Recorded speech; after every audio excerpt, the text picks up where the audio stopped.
Boa noite, querida gente. Nós estamos chegando até vocês com mais uma edição do programa A Voz do Senhor. Um pouquinho mais tarde hoje, mas é interessante também que hoje venha nesse horário que a gente pode recolher algumas coisas boas que já vivemos, algumas reflexões que nós já fizemos com as comunidades. Então vamos com essa ideia, com esse pano de fundo, vamos ao nosso programa de hoje, A Voz do Senhor. Obrigado desde já pela sua sintonia. Muito bem. Segundo domingo da Quaresma. Do Evangelho de Jesus Cristo segundo Mateus.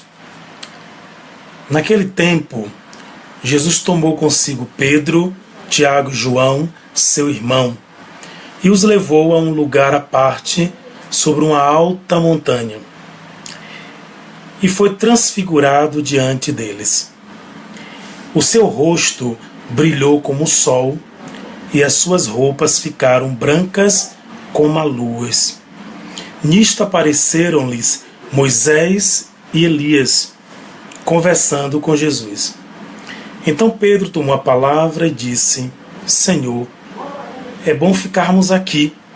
Se queres, vou fazer aqui 3 tendas, uma para ti, outra para Moisés e outra para Elias. Pedro ainda estava falando quando uma nuvem luminosa os cobriu com sua sombra. E da nuvem uma voz dizia: Este é o meu filho amado, no qual eu pus todo o meu agrado, escutai-o. Quando ouviram isto, os discípulos ficaram muito assustados e caíram com o rosto em terra. Jesus se aproximou, tocou neles e disse: Levantai-vos e não tenhas medo. Os discípulos ergueram os olhos e não viram mais ninguém, a não ser somente Jesus. Quando desciam da montanha, Jesus ordenou-lhes: Não conteis a ninguém esta visão, até que o Filho do Homem tenha ressuscitado dos mortos. Palavra da salvação. Queridos amigos e amigas, hoje, no segundo domingo da Quaresma, Jesus Cristo se apresenta como transfigurado. Transfigurado. E essa experiência da transfiguração é muito significativa para todos nós. Nós estamos no segundo domingo da Quaresma, e isso significa que há muita estrada pela frente.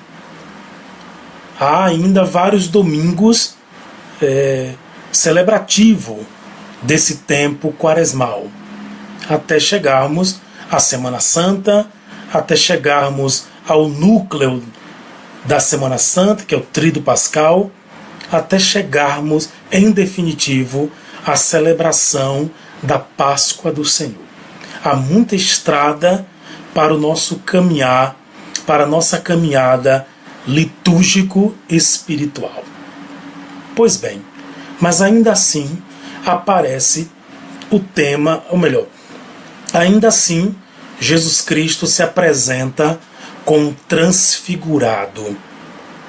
E o que significa a transfiguração de Jesus? Significa a experiência da sua Páscoa, a experiência da sua ressurreição, de modo antecipada para os discípulos. Ao tomar 3 dos seus discípulos, Pedro, Tiago e João, Jesus Cristo faz questão de que eles experimentem esse seu rosto luminoso, esse seu rosto transfigurado. Repito, e a transfiguração aqui tem uma função extremamente catequética, pedagógica. Jesus Cristo quer mostrar para os seus discípulos e também para todos nós o que nos espera no final do caminho. O que nos espera no final do caminho, da caminhada com Ele, isso implicando toda a vida, mas de modo imediato, o que nos espera no final deste caminho quaresmal. O que nos espera, portanto, não é a derrota. Não seremos um povo de derrotados, mas iremos triunfar da morte. É isso que esta é a grande função pedagógico-espiritual da transfiguração de Jesus. Ele quer mostrar para os discípulos o que é que os aguarda. O que é que os aguarda. E o que aguarda os discípulos, o que está reservado para eles, é as alegrias da Páscoa.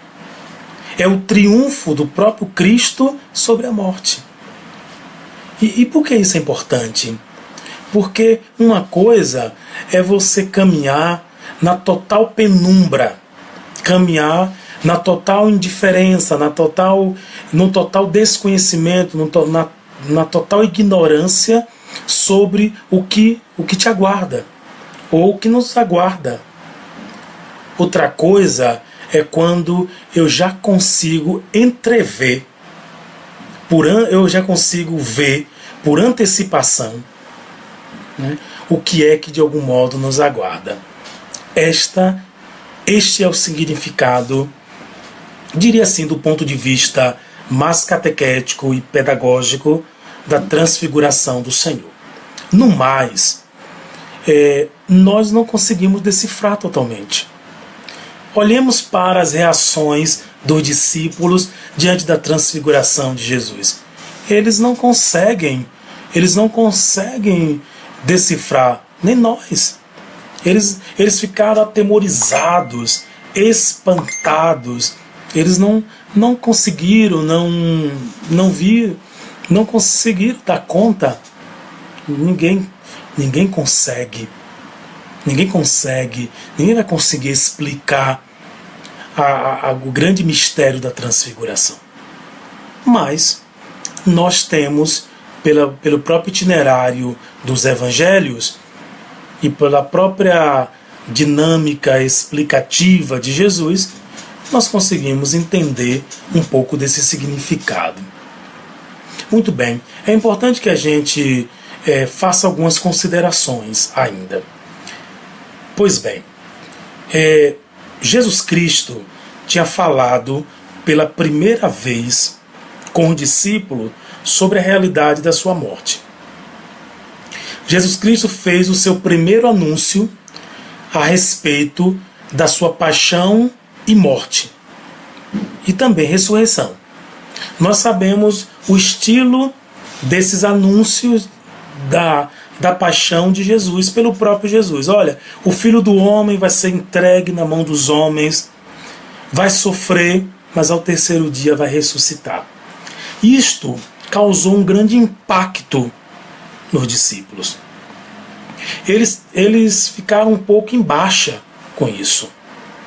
E é depois desse anúncio da sua paixão e morte e ressurreição é que Jesus Cristo leva consigo 3 dos seus discípulos e faz acontecer a experiência da transfiguração. Se apresenta para ele luminoso. Se apresenta para eles de modo luminoso, glorioso. É como ele se apresenta. E o seu rosto brilhou como o sol. É o relato do Evangelho. Então, assim, é importante isso que a gente está dizendo. Essa disposição do próprio Evangelho nos ajuda a compreender, a confirmar isso que eu falei antes. Quer dizer, diante do anúncio da paixão, que já não era um anúncio fácil, porque eles não entendiam que o modelo de Messias que Jesus Cristo estava assumindo era de Messias servo. Nem os próprios discípulos entendiam isso. Não entrou de modo definitivo na cabeça dos discípulos esse modelo de Messias que o próprio Jesus assumiu. Aí, claro, esse modelo de Messias de Jesus Cristo contrastava com outros modelos. Quer dizer, o sofrimento e a entrega da morte na cruz não combinava com o Messias glorioso. Aí Jesus Cristo, então, para ajudá-los a crescer na fé, faz acontecer o mistério da transfiguração. Isso aqui é muito sério. Um outro dado que é importante a gente refletir é sobre o pedido de Pedro. Assim que apareceram as grandes figuras Moisés e Elias, que na verdade representam o Antigo Testamento, dois grandes nomes simbólicos, representativos da caminhada do povo de Israel. Moisés, o grande legislador do povo. E Jesus Cristo, nesse evangelho, ele também se apresenta como um novo Moisés. Como um novo Moisés. Moisés, lá no Antigo Testamento, recebeu no Monte Sagrado as tábuas da lei, da aliança.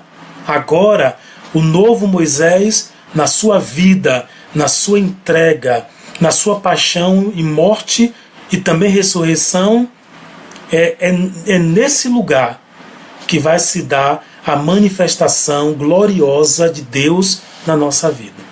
O Monte Santo não é mais o Monte Sinai, não será mais o Monte Sinai. O Monte Santo é a própria manifestação de Jesus, é o próprio Jesus, é a própria vida de Jesus na nossa vida. O próprio Jesus é o Monte Sagrado. Ele não somente sobe ao Monte Sagrado para rezar, não somente levou os discípulos para a alta montanha e lá se transfigurou, mas ele é o lugar da própria transfiguração. Ele é o lugar, ele é a pessoa que possibilita a própria transfiguração. Isso aqui é importante. Importante a gente guardar isso. Moisés representava a autoridade da lei. E o Elias, a profecia. E é interessante isso, como a Bíblia traz um simbolismo espetacular. Quer dizer, Moisés representava a autoridade da lei. E a lei era fundamental para o povo de Israel. Quer dizer, e Elias, um dos maiores profetas do Antigo Testamento, quer dizer, Elias trazia a profecia. Qual é a mensagem que fica? A mensagem que fica é: Jesus Cristo, ele possui agora a autoridade da lei e ele tem a profecia. De modo que essas duas personagens depois desapareceram. E eles só viram apenas Jesus. Ele agora detém toda a autoridade. A autoridade, ela se realiza na sua pessoa. E qual é a grande lei? A lei é a lei do amor. Na aliança nova e definitiva com Jesus Cristo. A aliança é a aliança nova do amor. Ele é o profeta. Ele é a profecia por excelência. Ele é a profecia se realizando. Então é muito interessante isso. Muito bem.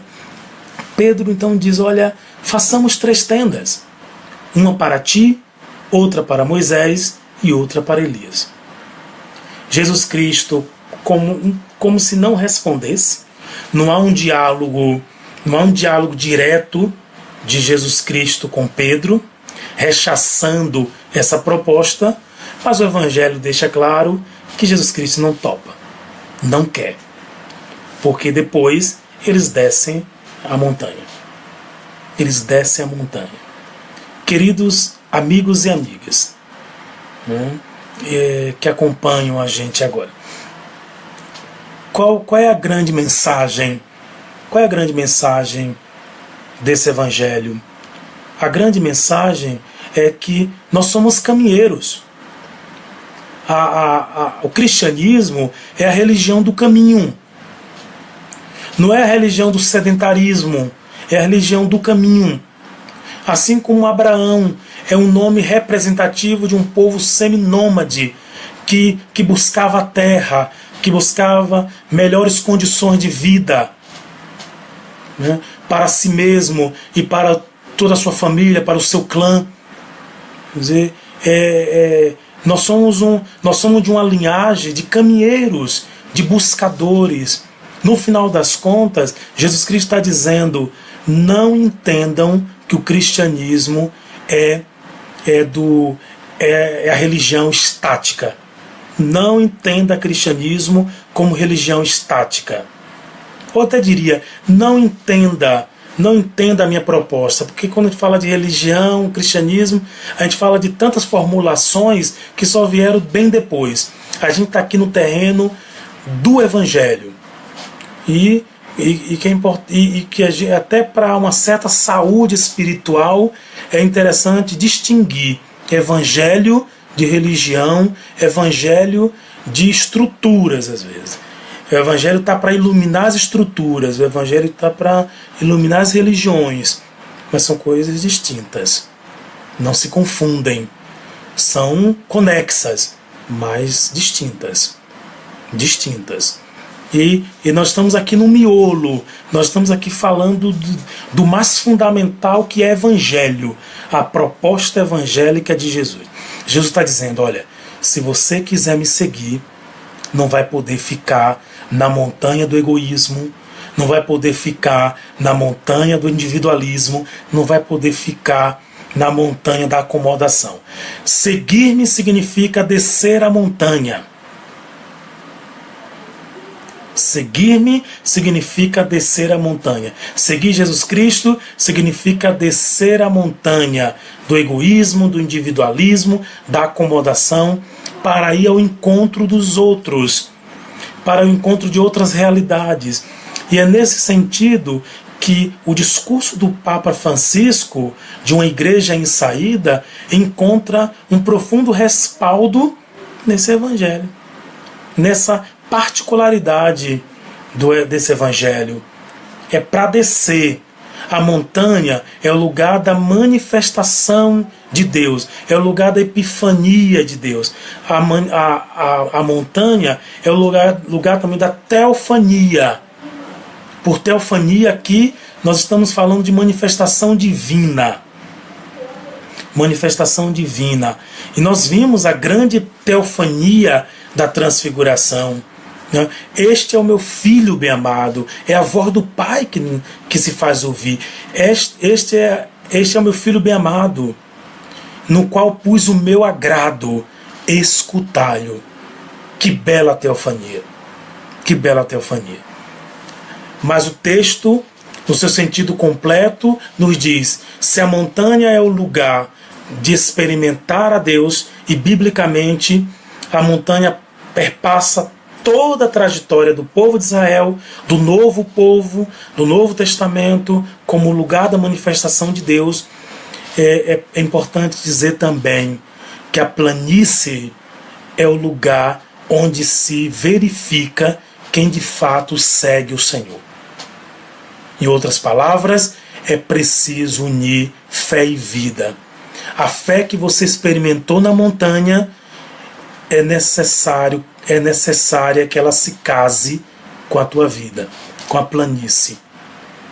Com a planície. Não vamos poder ficar lá em cima. Não vamos poder. Não vamos poder. Aqui está a grande provocação. Viu, Padre George de Brito, meu colega de faculdade aqui da FAGE, né, está dizendo: vamos evangelizar, isso mesmo. George, nosso amigo padre aqui do Ceará. Muito bem. Então assim, é isso, né? Não tem como ficar na planície. Mas vamos dizer mais sobre esse evangelho. Vamos dizer mais. Olha só, Jesus Cristo,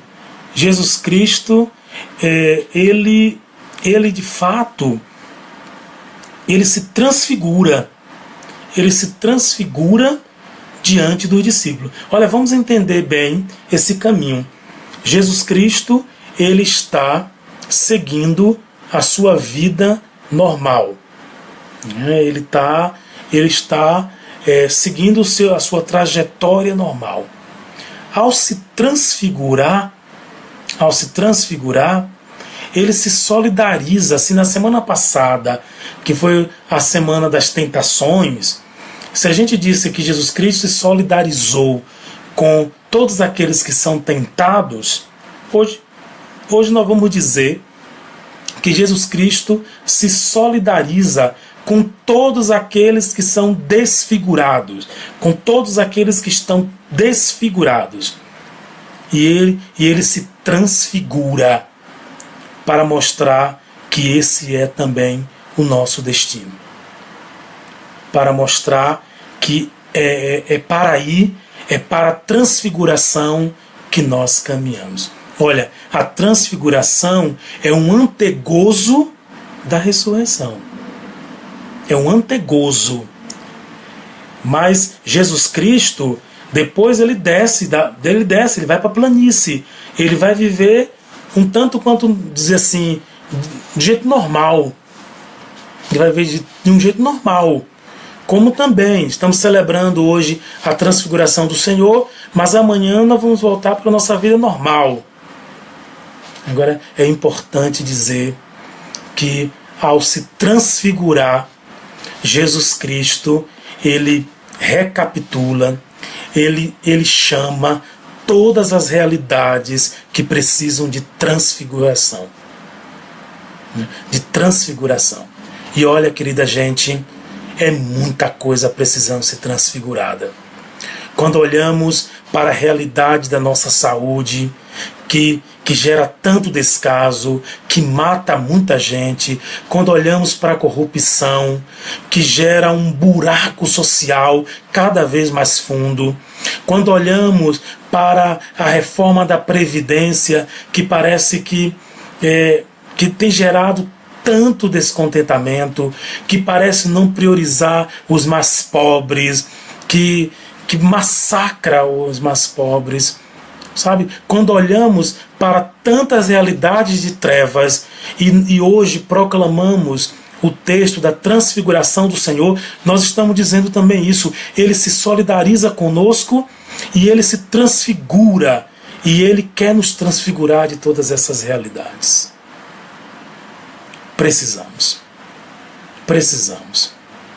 Nós queremos assumir esta fé. A fé que reclama pela vida. A fé que reclama por tantos sinais de morte. Porque esses sinais de morte precisam ser transmutados, precisam ser transfigurados em sinais de vida. Em sinais de vida. E Jesus Cristo, ele também nos convida quando disse: vamos descer, Pedro, vamos descer para a planície, vamos voltar, já que o rosto de vocês ficou tão luminoso, já que vocês foram tão iniciados nesse mistério da luz, vocês também precisam ser agentes transfiguradores. Guardemos isto. Nós precisamos ser agentes transfiguradores. Muitas vezes o que vemos não é isso. O que vemos é práticas religiosas ensimesmadas por demais. Vemos práticas religiosas que elas começam e terminam na própria pessoa. Vemos experiências comunitárias enfraquecidas. Vemos também tantas realidades que empalidece, enfraquece a própria imagem de Deus em nós. E aí, quantas realidades que enfraquecem a imagem de Deus, a nossa similitude com Deus. Quantas experiências, quantas expressões que enfraquecem isto, que empalidecem esta nossa vocação de imago Dei, de imagem e semelhança de Deus. E é nesse sentido que nós somos convidados a deixar de olhar para o nosso próprio umbigo para sermos agentes transfiguradores. O Senhor está pedindo isso de nós, que sejamos agentes transfiguradores. Transfiguradores pela coragem de solidariedade, transfiguradores que vence o egoísmo, transfiguradores pela coragem de partilhar, que equilibra as relações, né? Transfiguradores, agentes transfiguradores pelo exercício da generosidade, do amor ao próximo, da gratuidade. É impressionante como muitas vezes até a própria experiência de Deus passa pelo comércio, passa pela relação comercial. Barganhamos com Deus o tempo todo, gastamos as energias com isso e as relações comunitárias enfraquecidas, muitas imagens empalecidas, né? Enfraquecidas, até melhor termo, enfraquecidas da própria imagem de Deus. Sejamos, queridos irmãos, agentes transfiguradores dessa realidade. Olha o que aconteceu. Jesus Cristo, ele se inseriu na nossa realidade, ele, com a sua prática, ele de fato, ele é o Senhor da transfiguração. Ele experimenta, ele faz com que os discípulos experimentem esse antegozo da ressurreição. Depois, tanto os discípulos como ele voltam para a vida normal, porque a caminhada precisa continuar. E aí sim, depois da cruz, a ressurreição em definitivo.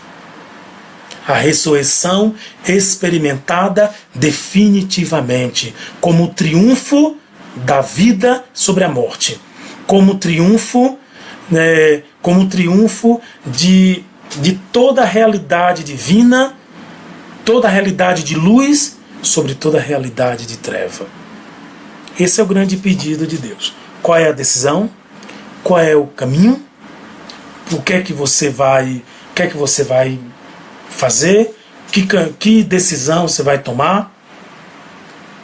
Qual modelo você vai seguir? A religião do caminho ou a religião que só faz criar vícios e nos deixar cada vez mais em si mesmados?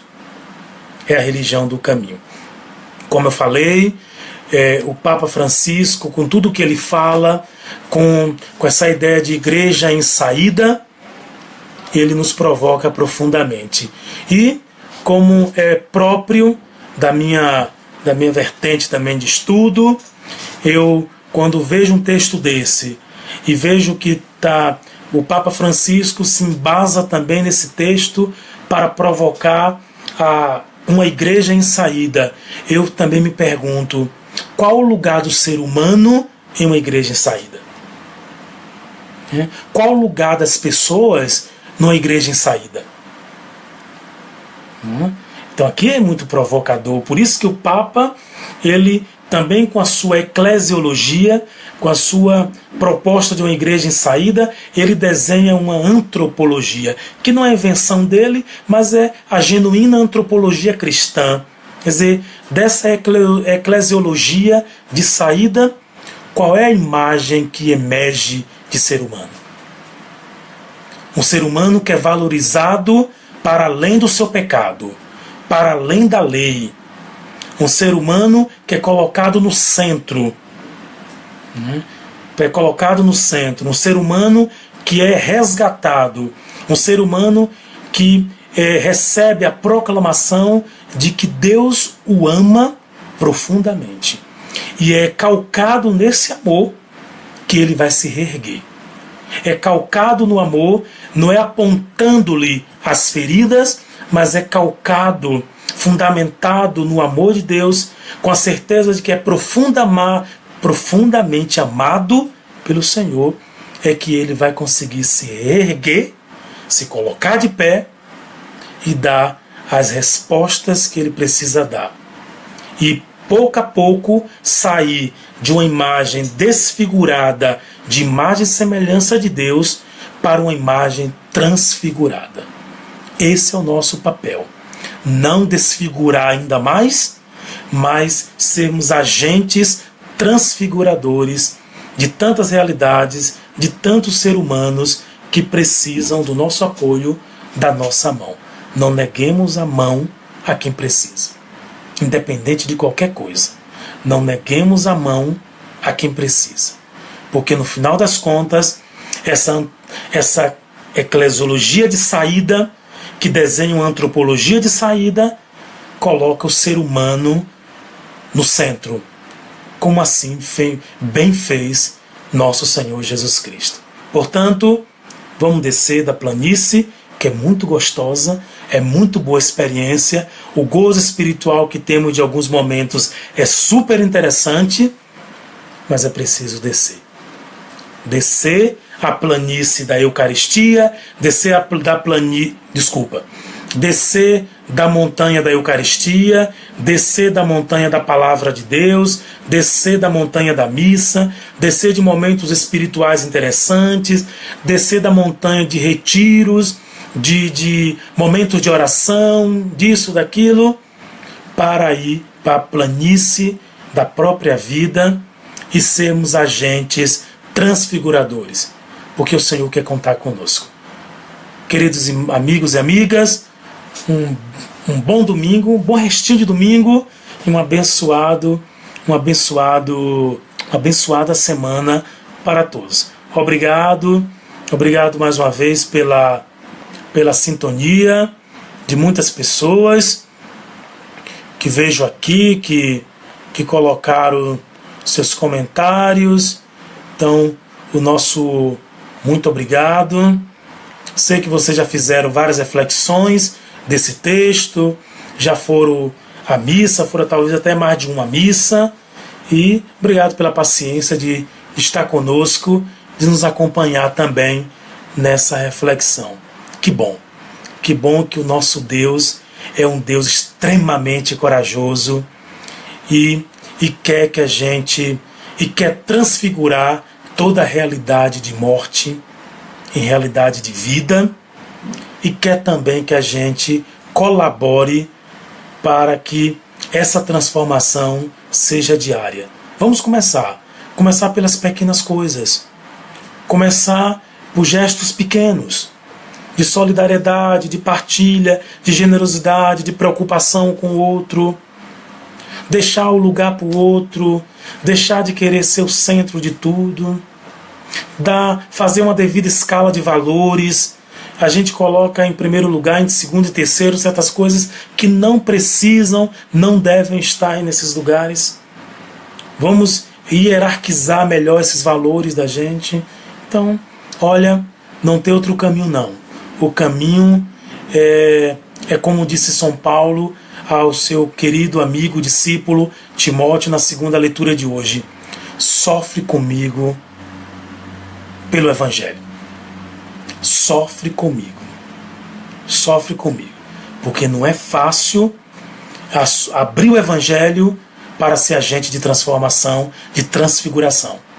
Então, vamos tomar essa palavra de Paulo e dizer assim, com coragem, vem Timóteo, que significa aquele que honra a Deus. O nome Timóteo significa aquele que honra a Deus. Então assim, vem e sofre comigo em nome do Evangelho. Vem ser agente de transfiguração comigo. Vamos, se for preciso, vamos dar a cara a tapa, mas com a convicção de que é o caminho do Evangelho, o caminho proposto por Jesus, que vai nos fazer transmutar, transfigurar essa realidade, tanta realidade de morte, em realidade de vida. Um grande abraço, fiquem com Deus, até a próxima edição do programa A Voz do Senhor.